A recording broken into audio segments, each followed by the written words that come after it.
दोनों एक पेड़ के नीचे छिप गए, सांस लेने की भी हिम्मत नहीं जुटा पा रहे थे। उन्होंने देखा कि एक भयानक जीव धीरे धीरे उनकी ओर आ रहा है। कुमू की आंख के शरीर से आ रही खुशबू, जो कई सालों से सुप्त थी, उन्हें कुछ देर के लिए भागने में मदद कर रही थी। लेकिन जैसे ही वे शांत हुए, उन्हें लगा कि आश्रय के आसपास बड़ी संख्या में राक्षस इकट्ठा हो रहे हैं।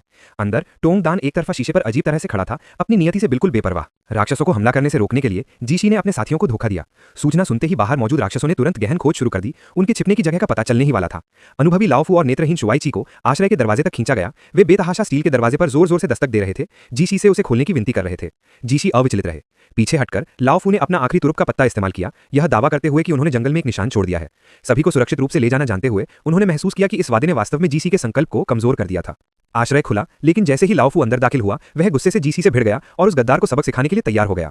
जब दरवाजे के बाहर से भयानक आवाजें आने लगीं, तो उसके पास अपने पैसे नीचे रखने के अलावा कोई चारा नहीं बचा।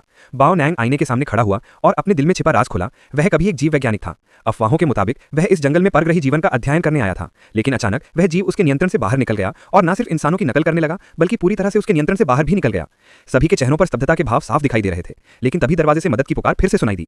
यह समझते हुए कि यह राक्षस का एक छलावा था, उन्होंने जल्दी से एक मेज से दरवाजा बंद किया, लेकिन अचानक मेज के नीचे एक भूमिगत प्रवेश द्वार दिखाई दिया। यह देखकर कि राक्षस अंदर घुसने ही वाला था, उन्हें सोचने का भी समय नहीं मिला। वे बिना किसी हिचकिचाहट के जमीन पर रेंगते हुए आगे बढ़े। हालांकि वे अस्थायी रूप से खतरे से बाहर थे, लेकिन तहखाने के दृश्य ने उन्हें उत्तेजित और स्तब्ध कर दिया। वे उत्साहित थे क्योंकि इस स्थान पर न केवल हजारों वीडियो थे, बल्कि एक जीव विज्ञान प्रोफेसर के अलौकिक जीवन पर शोध का विवरण भी दर्ज था।